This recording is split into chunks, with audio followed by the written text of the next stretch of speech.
I spent 19 years building a business so my sons wouldn't have to struggle. I spent 6 of those years watching my daughter-in-law spend money she thought was hers. And I spent one Christmas Eve sitting at the head of my own dinner table while she looked at me, smiled, and said the one thing that made me decide. It was finally time to stop being generous. Welcome back to Dad's Honest Revenge. Settle in, turn the volume up, and keep in mind, every person in this story had the option to be decent. Not all of them took it. Drop a comment and subscribe. You're going to want to be here for this one.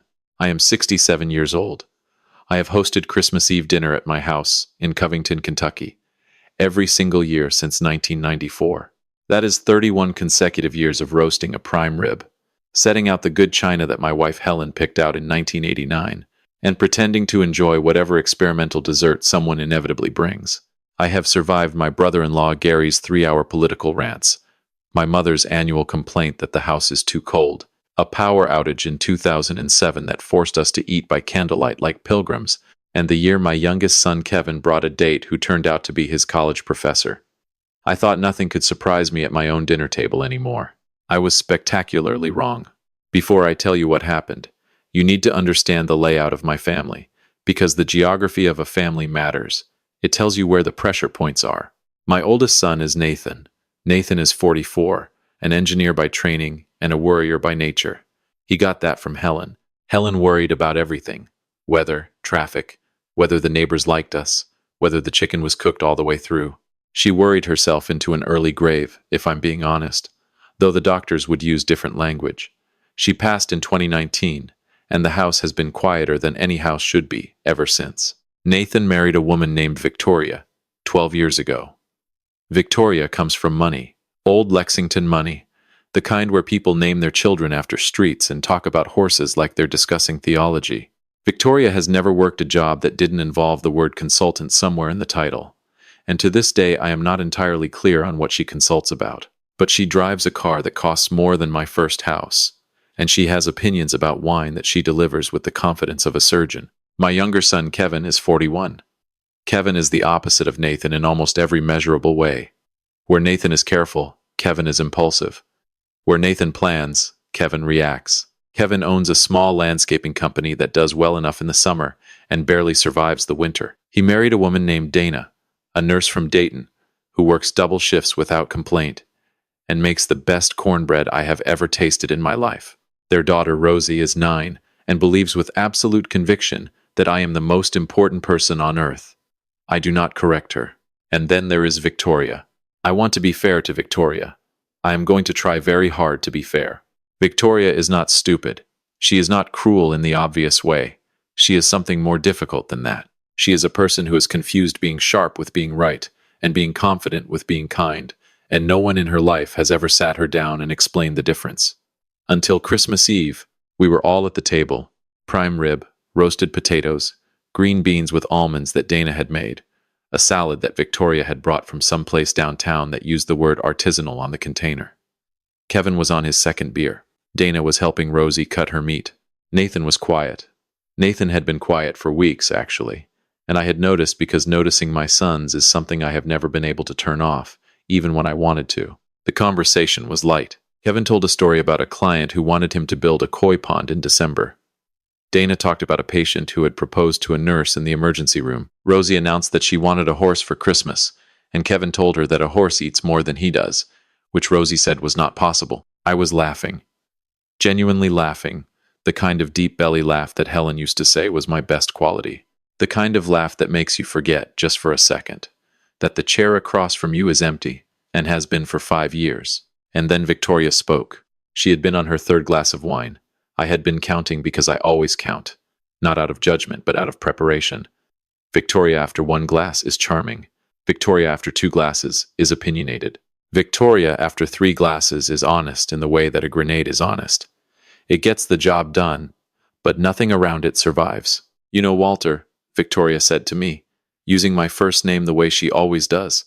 Never Dad, never anything warm, just Walter, like I'm an acquaintance she's tolerating. I looked up from my plate. Yes? She smiled. It was a particular kind of smile. The kind that has teeth in it. I've been thinking about something, she continued, swirling her wine. It's funny, really. Everyone in this family acts like you're this great patriarch, this wise, generous man who holds everything together. She paused, looked around the table like she was checking to make sure she had an audience.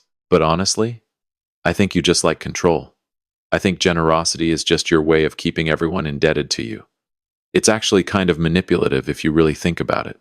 The table went still, not silent the way a room goes silent when someone drops a glass.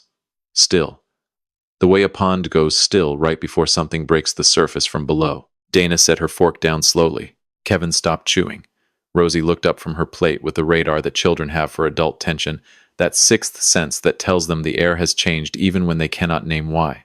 And Nathan, my son Nathan, the one who married this woman, the one who brought her into my home and my family, did nothing. He stared at his plate. He moved a green bean from one side to the other. He did not look at me. I want you to hold that moment, because that moment, that small, terrible silence from my own son, is where this story actually begins. Not with Victoria's words, with Nathan's silence. There is a wound that only your child can give you, and it is always delivered not through action, but through absence. Nathan was absent from that moment in every way that mattered. I picked up my napkin. I folded it once, precisely, and set it beside my plate. I took a slow breath, and then I did something that I suspect Victoria was not prepared for. I agreed with her. "You know what, Victoria?" I said calmly, with a smile that I think surprised everyone at that table, including myself. "You might be right about that." She blinked. She had loaded a cannon, and I had stepped to the side. "Really?" she said, uncertain now. "Absolutely," I said, nodding slowly. "Generosity can look a lot like control if you don't understand the reason behind it. Which is why I think now is probably a good time to explain the reason behind it." I looked directly at Nathan. He still would not meet my eyes. "Nathan," I said. Not sharply. Not angrily. Just his name, placed on the table like a card being turned face up. He looked up slowly, and the expression on his face confirmed everything I had suspected for months and known for certain for 11 days. "Do you want to tell them?" I said to him quietly. "Or should I?" "Dad." His voice was barely above a whisper. "Please." I looked at Victoria. She was no longer smiling. Something had shifted behind her eyes, a flicker of something that might have been the first faint signal of fear. "Victoria," I said to her evenly, "how much do you think your house costs per month?" "What?" she said to me. "Your mortgage. Your property taxes. The insurance. How much does it run?" She looked at Nathan. Nathan was staring at the table again. "That's our business," she said stiffly. "It is," I agreed. "It absolutely is. Except that for the last 14 months, your business has been my business. Because for the last 14 months, I have been the one paying for it." The room didn't just go quiet, it went hollow. Like all the air had been pulled out of it at once. Kevin set his beer down. Dana put her hand on Rosie's shoulder, gently, the way you steady something precious when you feel the ground shift. Victoria looked at Nathan with an expression I had never seen on her face before. It wasn't anger. Not yet. It was the look of a person realizing that the floor they've been standing on is not solid, and possibly never was. "Nathan," Victoria said his name like a question. And Nathan, God help him, finally looked up. Not at her, at me. And what I saw in my son's face broke something in me that I will spend the rest of my life trying to put back together. It was shame. Pure, total, annihilating shame. The kind that starts in the chest and swallows everything around it. I should explain what I knew and how long I had known it. If you've been listening for a while, it helps us more than you know if you hit subscribe and that like button. 90% of our listeners haven't yet, and it's the one thing that keeps us going. Thank you sincerely. Now, back to the story. 14 months earlier, on a Tuesday afternoon in October, Nathan had shown up at my house unannounced. That alone was unusual. Nathan calls ahead. Nathan confirms plans. Nathan does not simply appear. He sat at my kitchen table, the same table where Helen and I had eaten 10,000 meals, and had 10,000 conversations, and solved 10,000 small problems over 35 years, and he told me that his consulting firm had collapsed. Not struggled, not downsized, collapsed. His business partner had embezzled a significant amount of money and disappeared to somewhere in Central America, leaving Nathan holding debts, broken contracts, and a reputation in freefall. He had been hiding it for 2 months already by the time he told me.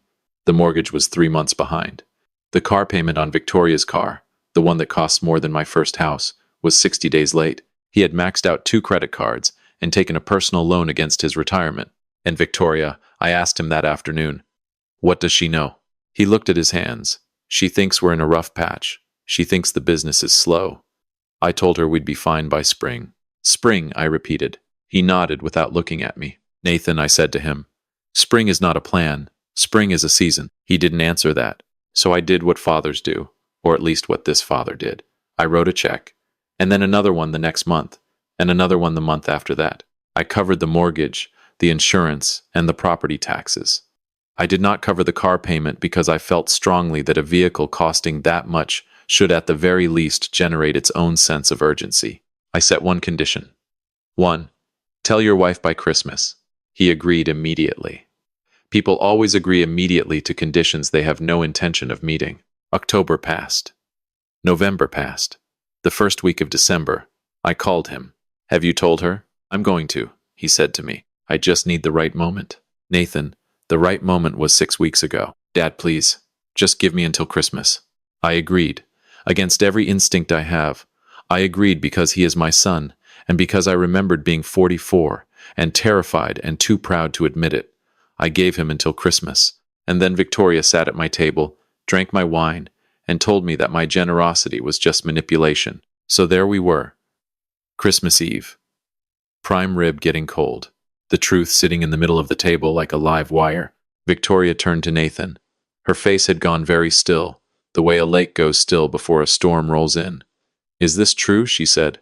Nathan nodded slowly. Yes. How much? Nathan looked at me. I reached into the pocket of my shirt and pulled out a folded piece of paper.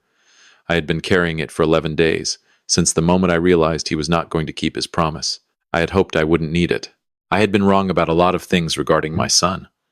I did not enjoy being wrong about this one, too. I slid it across the table. Victoria picked it up and unfolded it. I watched her eyes move down the numbers. I watched her lips part slightly. I watched the color leave her face in stages, like watching a sunset in reverse. She set the paper down carefully, as if it might shatter. Nathan, she said. Her voice was different now. Lower. Smaller. Stripped of everything I had heard from her for 12 years.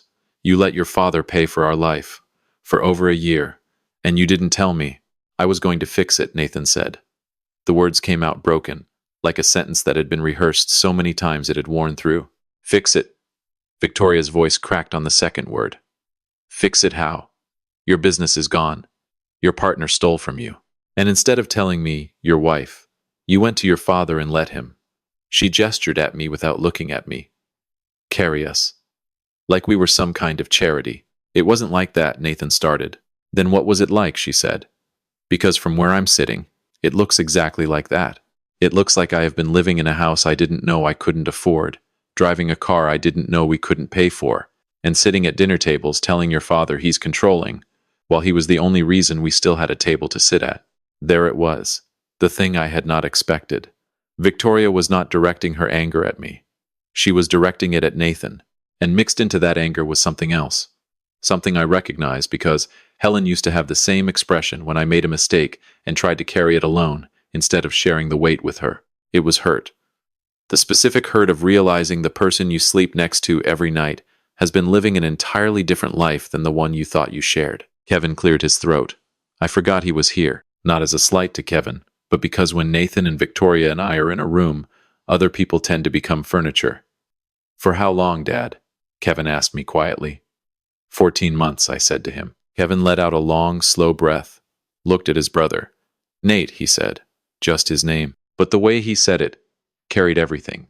Disappointment, sympathy, and the particular helplessness of being the younger brother who cannot fix what the older brother has broken. Rosie tugged on Dana's sleeve and whispered something. Dana leaned down, whispered back, and then stood up. I'm going to take Rosie to the living room, Dana said simply. She looked at me on her way out and gave me a small nod that said, I'm with you, and this family is a lot, in exactly the same gesture. The four of us sat there, Nathan, Victoria, Kevin, and me. The prime rib was completely cold. The candles were burning low.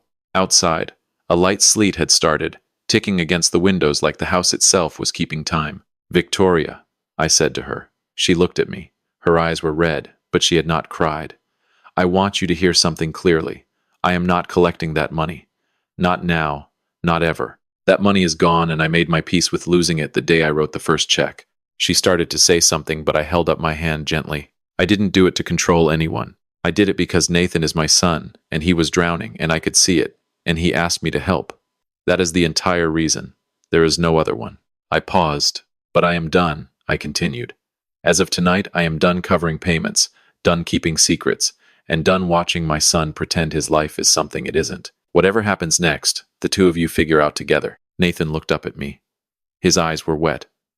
Dad, he said. His voice broke on the word, just split right down the middle, and I heard in that break the same sound I used to hear through his bedroom door when he was 16, and Helen was in the hospital for the first time, and he thought nobody could hear him. A father never forgets that sound. It lives inside you like a second heartbeat. I want you to know something, Nathan said to me, and then he stopped and took a breath, and then he turned to Victoria. Both of you. He looked at his wife. The real reason I didn't tell you, he said, wasn't because I was afraid you'd be angry. I know you'd be angry. I earned that. He swallowed. I didn't tell you because you married a man who could provide, who had answers, who built something. And I woke up one morning, and that man was just gone, and I didn't know how to sit across from you and say, the person you married doesn't exist anymore. The room held its breath.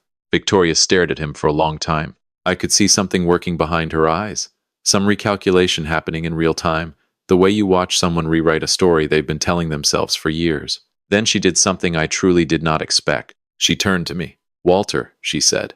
And for the first time in 12 years, there was no edge in her voice, no performance, no teeth. I owe you an apology, she said.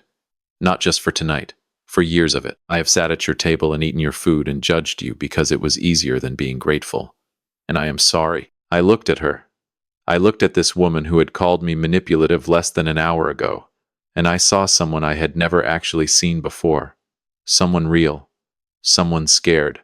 Someone who was just now realizing that the foundation of her entire life had a crack in it, and that the man she had been dismissing for years was the one who had been holding it together. I nodded once. Thank you, Victoria, I said to her. I appreciate that. She turned back to Nathan. And I don't care about the man I married, she said to him firmly. I care about the man sitting in front of me right now. This one, the one who screwed up and was too scared to tell me. Because at least this one is real. Nathan reached for her hand across the table. She let him take it. Kevin was pretending to study the ceiling with great interest, blinking more than usual. I picked up my wine glass and drank what was left. It was warm, but I didn't mind. So here is what happened after that, because I know you need to know. Nathan and Victoria sold the house in Lexington. It took 3 months, and they took a loss, but they sold it. They moved into a smaller place in Florence, a 2-bedroom rental with a yard that Victoria described as modest, in a tone that suggested she was still adjusting to the concept. Nathan took a project management position with a construction firm. It is not glamorous. It is not what he imagined for himself, but it pays steadily, and he comes home at 5:30, and he sleeps through the night, which he told me he hadn't done in 2 years. Victoria, and I want you to hear this because it surprised me, more than anything else in this entire story, took a part-time job at a real estate office. She answers phones, schedules showings, and is apparently quite good at it because, as it turns out, being opinionated and confident is actually an asset when you're trying to sell someone a house. She called me in March to tell me about her first commission check, and there was a sound in her voice I had never heard before. Pride. The earned kind. They paid me back $1,200. I told Nathan I didn't want it. He said, Dad, I need to do this. Not for you, for me. So I took it. Because sometimes letting your child give you something is its own form of love. Kevin and Dana hosted Easter that year. Dana made her cornbread. Rosie drew me a card that said Best Grandpa. No contest, with a drawing of what I think was supposed to be me but looked more like a friendly potato with glasses. I framed it. It sits on my kitchen shelf next to a photo of Helen. At that Easter dinner, Victoria brought a dish. Not from a restaurant. Not artisanal. A homemade green bean casserole from a recipe she said she found online. It was slightly overcooked and a little too salty, and when she set it on the table, she looked at me, just briefly, with an expression that was not confident and not performed and not sharp. It was nervous. She was nervous about whether I would like her casserole. I took a large serving. I told her it was excellent. And I want you to know that I was not entirely lying. After dinner, I stepped out onto Kevin's back porch with my coffee. The evening was warm for April, that particular Ohio River Valley warmth that smells like cut grass and river water and something blooming that you can't quite name. Nathan came out and stood beside me. We didn't say anything for a while. We just stood there, a father and a son, looking out at a yard where Rosie was chasing fireflies that were just beginning to appear. "Dad," Nathan said to me finally. "Yeah, thank you," he said, "for all of it, for the money and for stopping." I nodded. "The stopping was harder," he said to me quietly. "I know," I said back to him. "That's why I did it." He put his hand on my shoulder, squeezed once. Didn't say anything else. Didn't need to. I drove home that night through the Kentucky dark, past the farms and the fields and the houses with their windows lit up gold. I put on the radio, Helen's favorite station, the one that plays old standards and jazz and songs that nobody under 50 knows the words to anymore. And I thought about what she would have said about all of this. About Nathan and Victoria, and the money, and the silence, and the casserole that was too salty, but made with actual effort for the first time in 12 years. She would have said, "Walter, you did it the hard way. You always do it the hard way." And she would have been right, because I could have told Victoria the truth the moment she opened her mouth at that table. I could have humiliated her. I could have laid every number out like a weapon and watched her crumble. But here is what I have learned in 67 years. Revenge that destroys is easy. Honesty that rebuilds is hard. And the hard thing is almost always the right thing. I pulled into my driveway, turned off the engine, sat there for a moment in the quiet, with the radio still playing softly through the speakers. Helen used to say I got up early because I was afraid of missing something. But these days, I think I get up early because I am grateful for every morning I get. Every cup of coffee at that kitchen table, every phone call from my sons, every drawing from Rosie, every overcooked casserole that means someone is trying. I went inside, washed my coffee cup, and sat in my chair by the window. The house was quiet. The house is always quiet now, but it is a different quiet than it used to be. It used to be the quiet of absence, of a chair that should have someone in it and doesn't. Now it is the quiet of a man who has said everything he needed to say and done everything he needed to do, and can finally, after 14 months of carrying a weight that was never his to carry, just sit. And Lord, it felt good to just sit. If this story meant something to you, join our community. Hit that like button and subscribe for more real, honest, family-centered stories. We will see you in the next one.